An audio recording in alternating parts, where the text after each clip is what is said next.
जय साथियों, मैं ताऊ रहमान स्वागत करता हूँ आप सभी का स्टडी फर्स्ट में। कैसे आप लोग? आई होप आप लोग अच्छे होंगे, मस्त होंगे, जबरदस्त होंगे। पिछली कक्षा में हमने पढ़ा था कि बंगाल विभाजन, उसके साथ साथ स्वदेशी आंदोलन और कर्जन के बारे में भी अध्ययन किया था। आज का टॉपिक उसी से रिलेटेड है। आइए क्लास को स्टार्ट करने से पहले आप लोगों के लिए कुछ लाइनें हैं जो इस प्रकार है कि व्यक्ति अपने विचारों से निर्मित प्राणी है। व्यक्ति अपने विचारों से निर्मित प्राणी है। वह जो सोचता है वही बन जाता है। व्यक्ति अपने विचारों से निर्मित प्राणी है। वह जो सोचता है वही बन जाता है। ये कदम महात्मा गांधी जी का है। इन्हीं से रिलेटेड कुछ टॉपिक है, उन पर चर्चाएं भी होगी। आइए क्लास को स्टार्ट करते हैं।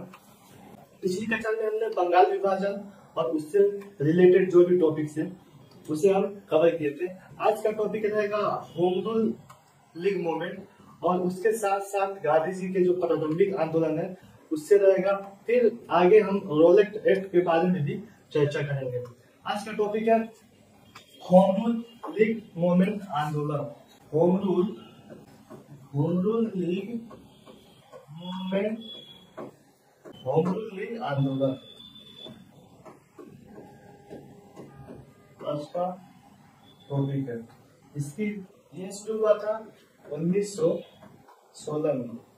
जैसा कि हमें पता है कि गांधी जी 1915 में इंडिया आ गए थे और 1916 में होम रूल लीग मूवमेंट की शुरुआत हुई थी और उसके बाद गांधी जी द्वारा चंपारण आंदोलन, अहमदाबाद आंदोलन और खेड़ा आंदोलन शुरू किया गया था। तो हम लोग पढ़ रहे हैं कि होम रूल लीग मूवमेंट ये इसकी जननी मानी जाती है। ये आयरलैंड, इसकी जननी आयरलैंड मानी जाती है और भारत में इसको लाने वाली थी एनी बेसेंट। भारत में इसको लाने वाली थी एनी बेसेंट। यह मूलतः आयरलैंड का था। यह मूलतः आयरलैंड का आंदोलन था और ये इसको लाने वाली थी एनी बेसेंट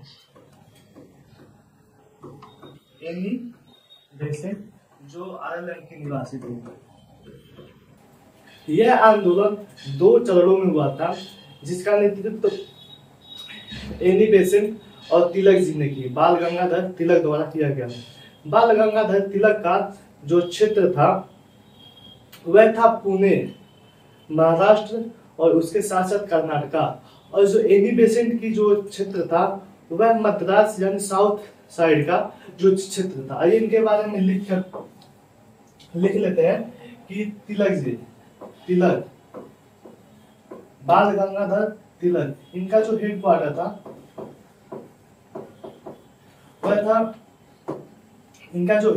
था वह था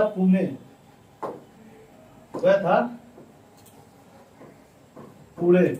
और इनका जो तिलक जी का एनी बेसेंट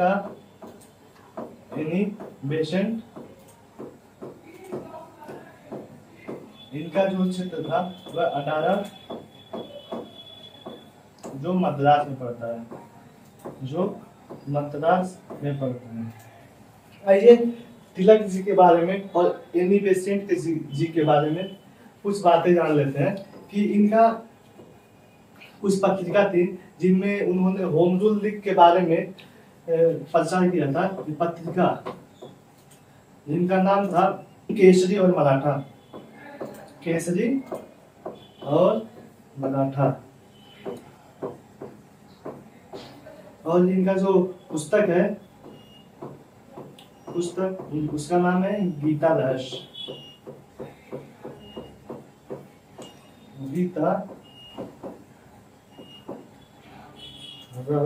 और इन्होंने तिलक जी ने 2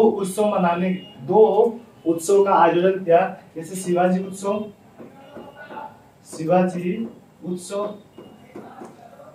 और एक उत्सव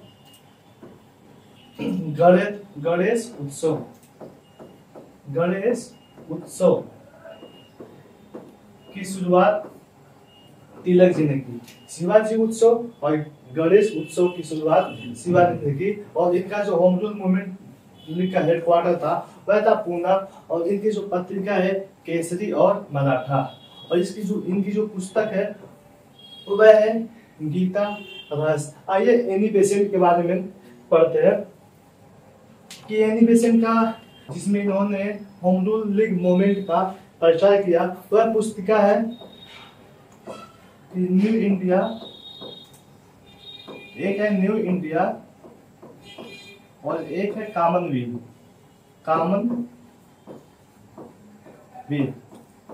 न्यू इंडिया और कॉमनवेल्थ, इनकी पत्रिका है न्यू इंडिया और कॉमनवेल्थ। इसके साथ साथ तिलक जी की मृत्यु के पहले कहा जाता है कि तिलक जी से लोग इतने प्रभावित थे, इनके विचारधारा और इनकी बहादुरी से लोग बहुत प्रभावित थे। इसके बाद गांधी जी ने भारत में अपनी पहली सत्याग्रह की शुरुआत की जिसे चंपारण आंदोलन के नाम से जाना जाता है। आइए अगले पेज पे देखते हैं कि गांधी जी के प्रारंभिक आंदोलन। गांधी जी के प्रारंभिक आंदोलन।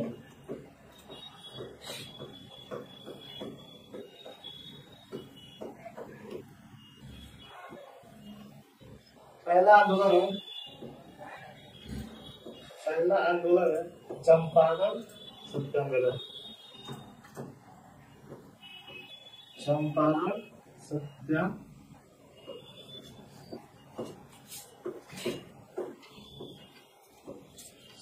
सत्याग्रह पहला आंदोलन है चंपारण सत्याग्रह। ये चंपारण कहाँ पड़ता है? चंपारण ये बिहार में स्थित है, बिहार में स्थित है और यह आंदोलन हुआ था 1917 ईस्वी में। 1917 ईस्वी में और ये गांधी जी का पहला आंदोलन था। गांधी जी का पहला आंदोलन।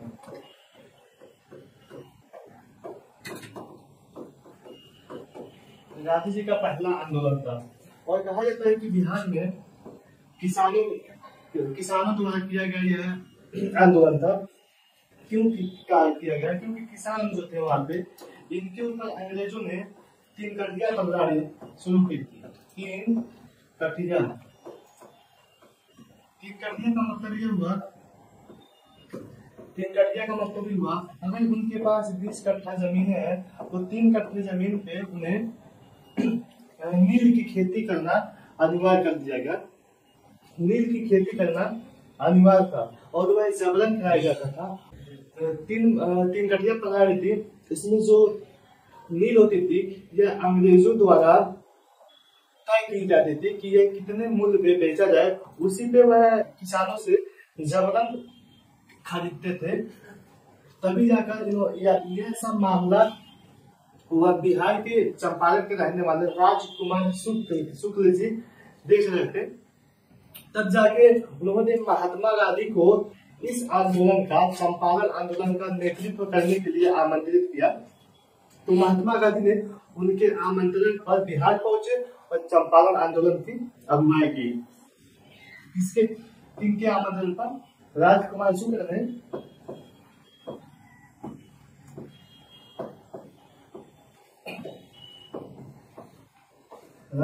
शुक्ल ने महात्मा गांधी जी को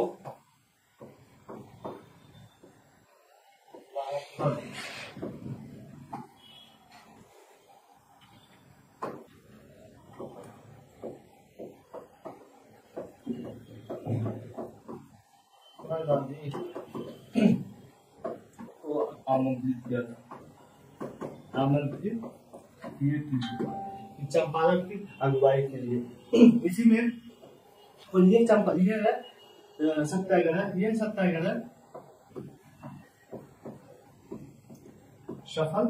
सत्याग्रह सफल रहा और इसी से प्रभावित होकर यह सत्याग्रह सफल रहा और इसी से प्रभावित होकर रविन्द्रनाथ टैगोर जी ने गांधी जी को महात्मा की उपाधि दी। इसी से प्रभावित होकर इसी से प्रभावित होकर रविन्द्रनाथ टैगोर ने गांधी जी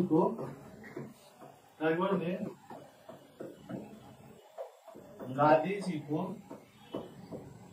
महात्मा की उपाधि दी। महात्मा की उपाधि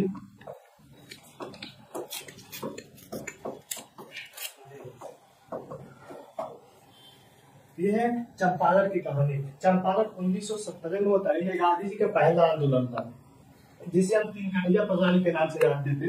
यहाँ राजकुमार शुक्ल ने महात्मा गांधी को आमंत्रित किया था नेतृत्व करने के लिए, और ये 3 बर्तावी यानी कि 20 कट्ठे जमीन पर 3 कट्ठे में खेती करना अनिवार्य कर दिया गया था, और ये जबरन अंग्रेजों द्वारा खेती कराया जाता था।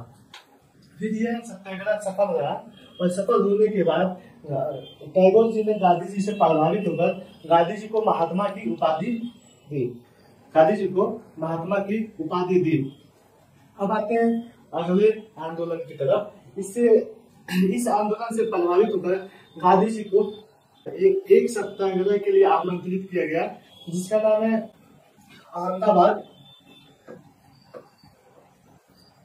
अहमदाबाद मिल मजदूर आंदोलन।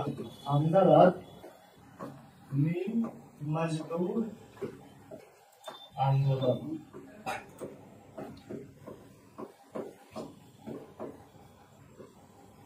यह आंदोलन अहमदाबाद मिल मजदूर आंदोलन, यह आंदोलन शुरू हुआ 1918 में।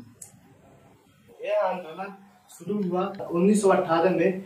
इस आंदोलन का कारण यह था कि अहमदाबाद में मिल में जो काम करने वाले मजदूर थे, उनको प्लेग यानी कि हैजा के फैल जाने के कारण उनको बोनस देने से इनकार किया जा रहा था। तभी महात्मा गांधी को इसका नेतृत्व करने के लिए बुलाया गया। कारण क्या था इसका? कारण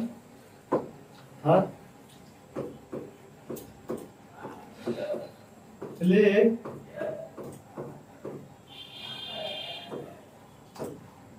फैलने से मजदूरों को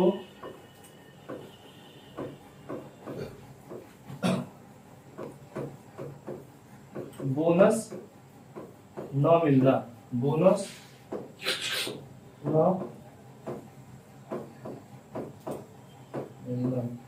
फिर इसमें गांधी जी एंट्री करते हैं और इसका लीड करते हैं। अहमदाबाद आंदोलन का इसको गांधी जी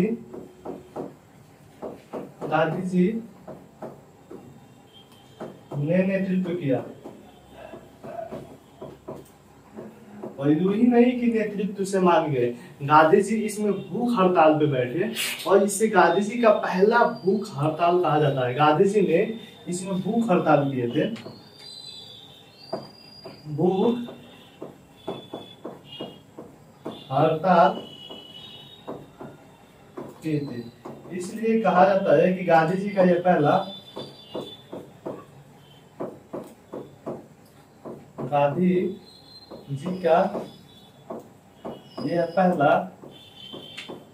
भूख हड़ताल था। भूख हड़ताल था, यह इम्पोर्टेंट क्वेश्चन है। और ये गांधी जी जो भूख हड़ताल किए, तो ये हड़ताल सफल रहा।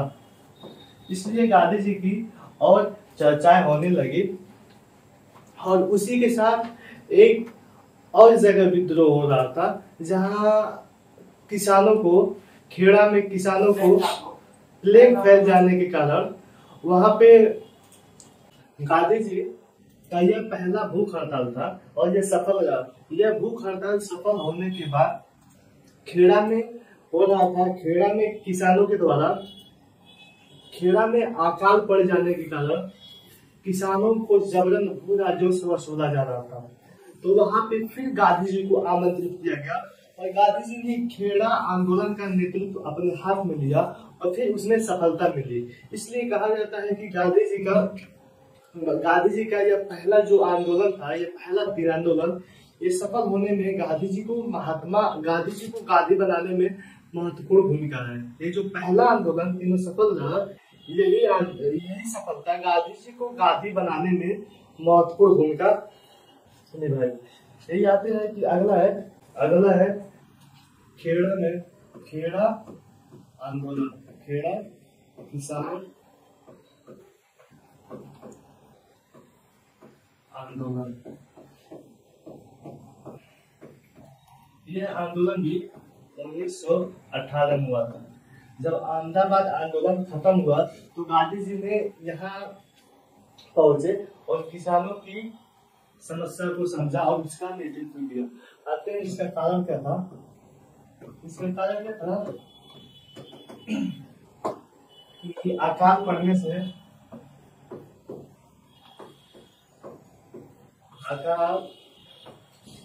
के बावजूद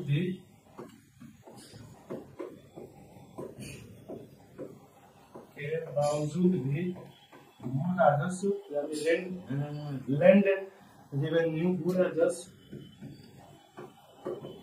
की वसूली करना,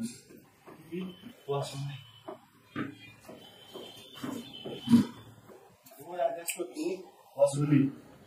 जैसा कि हमें पता है कि जो हमारे पूर्वज थे वो मैक्सिमम या ज्यादातर किसान थे और उनकी जीविका किसानों पर डिपेंड थी। तो अगर अकाल पड़ गया तो वह भू राजस्व, उनके पास कोई धन नहीं था कि वह भू राजस्व के तौर पे दे सके, वसूली कर सके। इसी के द्वारा अंग्रेजों द्वारा इन पे जबरन कर वसूला जा रहा था। फिर गांधी जी को पता चला तो गांधी जी ने इसका नेतृत्व किया। गांधी जी इसका नेतृत्व करते हैं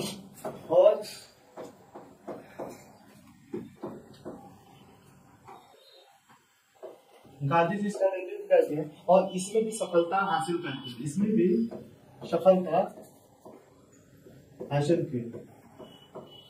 इसलिए यही कहा जाता है कि ये तीनों सफलता गांधी जी को गांधी बनाने में महत्वपूर्ण भूमिका निभाती है। आते हैं ये तीनों जो लाइन्स है, यानी कि चंपारण, अहमदाबाद और खेड़ा। इसको याद करने का तरीका है CAKE होता है ना, यही है। इसको हटा के CAKE, यानी कि चंपारण अहमदाबाद खेड़ा, चंपारण अहमदाबाद खेड़ा, यही है चंपारण अहमदाबाद खेड़ा।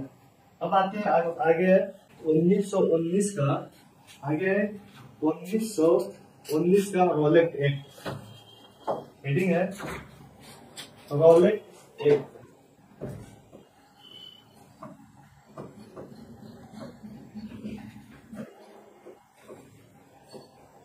यह हुआ 1919 में। ये सिडनी रोलेट की अध्यक्षता में, सिडनी रोलेट की अध्यक्षता में ये एक्ट हुआ। इसमें यह प्रावधान किया गया, इसमें यह नियम बनाए गए कि बिना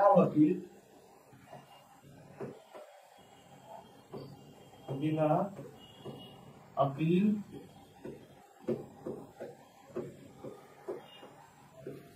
बिना दलील बिना वकील का कानून कहते हैं। इसको बिना अपील, बिना दलील और बिना वकील का कानून कहते हैं। वकील का कानून कहते हैं। क्यों? और इसको हम काला कानून के नाम से जानते हैं। अभी समझते हैं इसको हम काला कानून के भी नाम से जानते हैं। ये था बिना अपील, बिना दलील और बिना वकील वाला कानून। इसे हम रॉलेट एक्ट 1919 के नाम से जानते हैं। इसमें ये प्रावधान किया गया अंग्रेजों द्वारा कि अगर कोई व्यक्ति को शक होता है कि ये व्यक्ति आगे चल के अंग्रेजों के खिलाफ आंदोलन कर सकता है, तो उसे वह शक के आधार पर इसको जेल में डाल देते थे।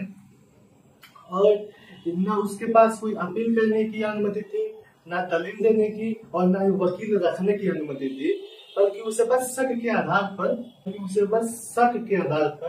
कैद कर दिया जाता था। इसका लोगों ने खुलकर विरोध किया। आइए जानते हैं कि इसी के थ्रू रोलिंग एक्ट के थ्रू दो व्यक्तियों को पंजाब के अमृतसर में कैद कर लिया गया था, जिनका नाम था सैफुद्दीन किचलू और सत्यपाल मलिक। जिनका नाम था सैफुद्दीन किचलू और सत्यपाल मलिक। सैफुद्दीन किचलू एंड सत्यपाल मलिक।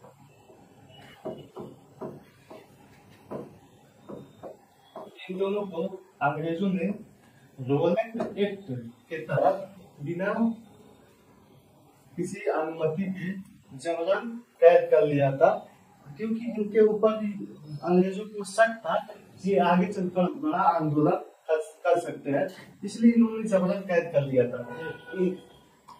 इसी का विरोध करने के लिए पंजाब के अमृतसर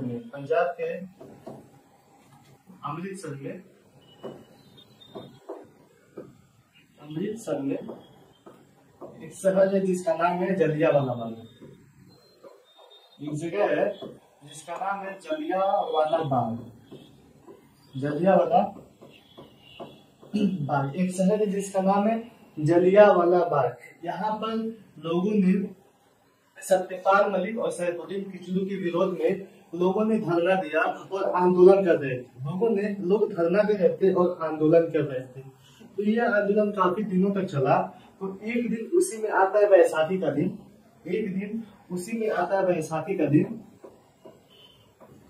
बैसाखी का दिन इसे 13 अप्रैल 1919 को जो पड़ा था 13 अप्रैल 1919 को। ये बैसाखी जो है ये सिख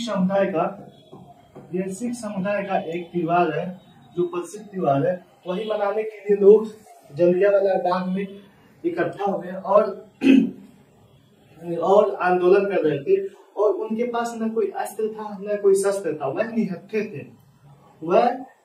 थे। फिर एक जनरल डायर था, उन्होंने उन निहत्थे लोगों पे गोलियां चलाने की आदेश दे दी। और उसमें लगभग सभी लोग ऑन द स्पॉट मृत्यु हो गई, सभी लोगों की। इससे आधुनिक इतिहास का सबसे बड़ा नरसंहार कहा जाता है। आइए इसके बारे में जानते हैं कि ये ऐसे था जगह जो जिसे हम जलियांवाला बाग के नाम से जानते हैं। और ये बीच में एक कुआं था और यहाँ पे ऐसे करके सैनिक थे, साइड पे ऐसे ब्रिटिश सैनिक खड़े हुए थे। और इसका जो नेतृत्व कर रहा था वह था जनरल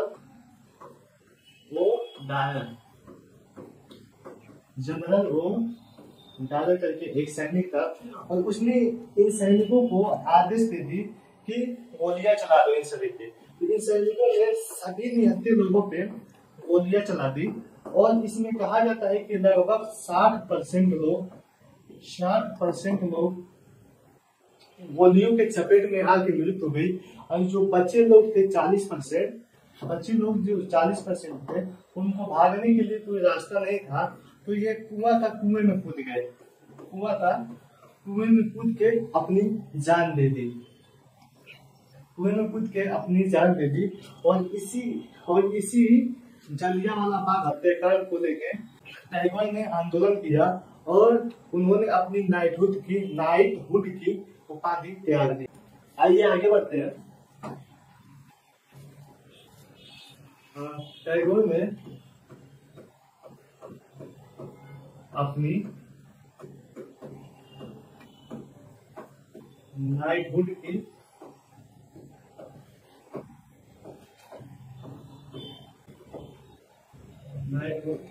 की उपाधि त्याग दी।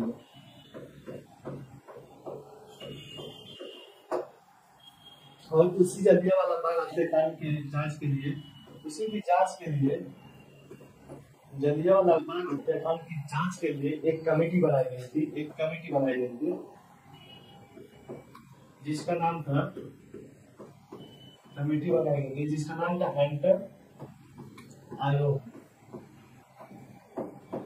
हंटर आयोग। और देखिए कि हंटर आयोग में इतने निकम्मे लोग थे कि इस हंटर आयोग में ये जो जनरल ओडायर था उसको ये निर्दोष साबित कर देते हैं। ये जनरल ओडायर जिसने गोलियां चलवाई थी, जनरल ओडायर को ये निर्दोष साबित कर देते हैं। ये कमेटी निर्दोष साबित कर देती है। और जब ये ब्रिटेन जाता है, ब्रिटेन में इसे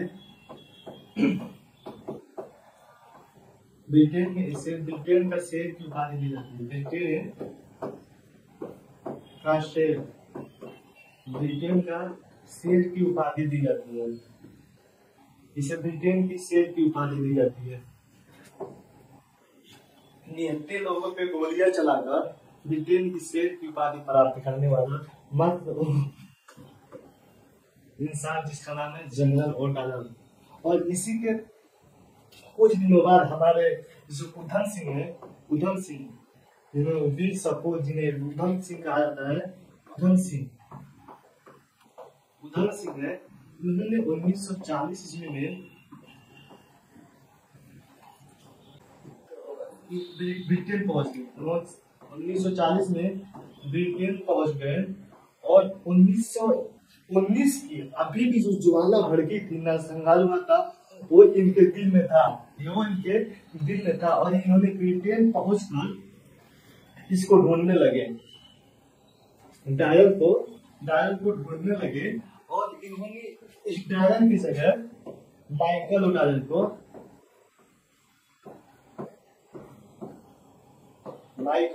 को निपटा दिए, गोलियों से भून दिए। और उनको लगा कि यही वो डायल था जिन्होंने जलियांवाला बाग हत्याकांड में लोगों के ऊपर गोलियां चलाई, कि उधम सिंह ने इसको मार के चले जाए।